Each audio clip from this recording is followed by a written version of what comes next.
sure it will have to be re-advertised.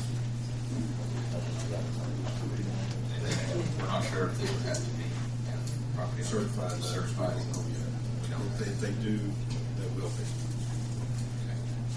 The attorney will investigate. So right now, it's you can proceed. All right, well, we'll proceed then. And for those of you who don't know me, I'm Drew Barth, and I'm chairperson of the Historic Preservation Committee that was set up through an ordinance by City Council in 2006.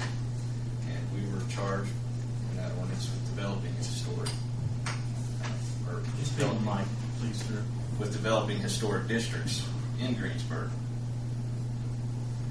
For the past 2 years, we've been studying this issue and working on this issue to get to this point. And tonight we're prepared to present a proposed downtown historic district.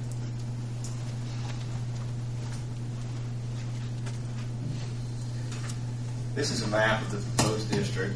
The district is outlined in the blue dashed lines. All properties within this boundary would be included in the district. Not all properties would be subject to the same guidelines. Some would be considered contributing properties and others non-contributing properties. Meaning that non-contributing properties hold less significance to the district as the contributing properties. And those non-contributing properties are outlined in the red dashed boxes. The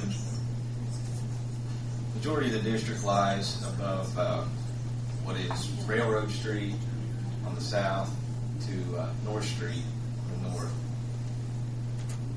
And then from East Street to an alleyway just on the opposite side of the Baptist Church. And then down in the south east corner, it also includes the area primarily made up of St. Mary's Church property and a few residential houses in there as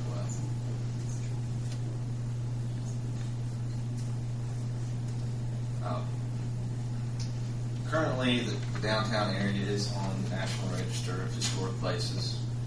The actual boundaries are somewhat different from the proposed district that we have. And what we would be doing is designating a local district as opposed to what is on the National Register. A little bit about what's on the National Register is that it takes in national criteria that take into account whether structures or properties are associated with significant events in our history or associated with lives of significant people in history, and then also whether those structures on those properties are significant examples of that type of architecture or engineering or structure. And then also whether or not those properties have or may yield important information about our history. One thing about the National Register is there are guidelines that have to be followed within that district, but only if federal funds are being used on a project in that area. If not, there is no oversight as what is done with those properties. The local designation, which is what we are here for tonight, is reviewed locally and is based on local criteria as opposed to national criteria. Mainly saying is we're taking into account how the structure of the property or area is significant to the local community as well as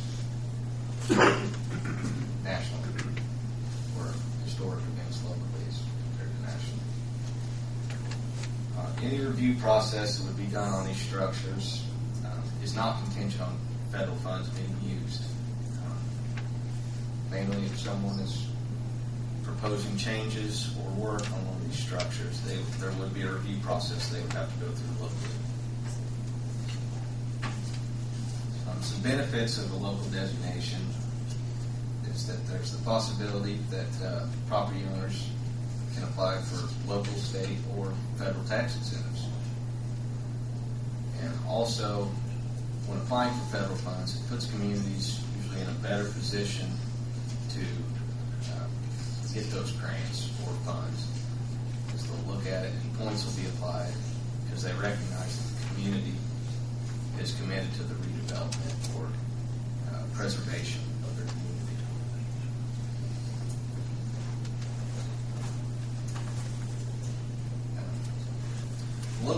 The designation of a local historic district in Greensburg is part of the City of Greensburg's comprehensive plan.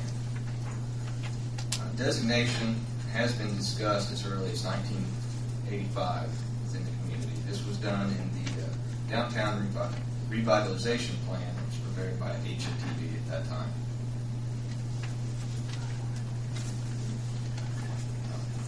Some things that local designation will do is it will look to protect unique architectural and historic features of the property, neighborhood, or in our case, the downtown area.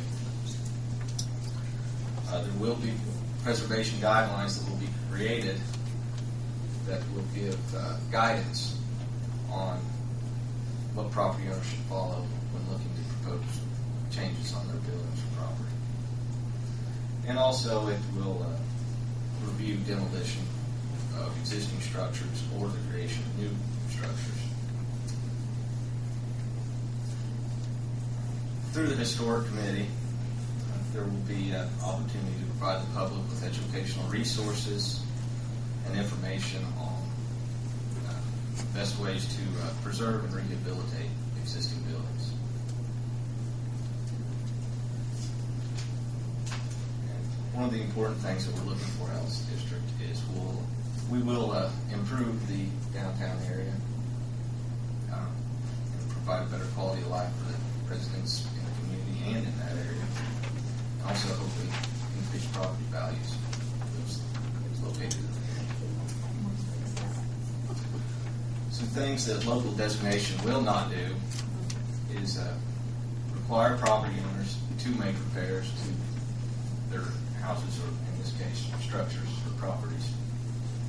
It will not require any changes that have been done in the past to be undone.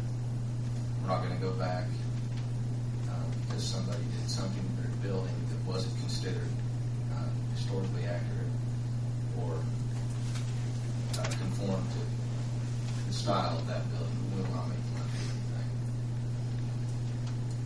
And also, this district will only apply to the exteriors of buildings and only those exteriors visible from the public right of way. We will have no control over anything up to the interiors of buildings or areas of buildings that are not viewable from the right of way. This will not create funds on its own, so there will be no additional funding available from this district. There are block grants, tax incentives, and many ways for property owners to gain funds specifically because they're located in a historic district, but this in itself will not create any funds. This will not increase property taxes. The only way property taxes would increase because of this is because property values have gone up. We would have no ability to create taxes on people or force anything on anyone.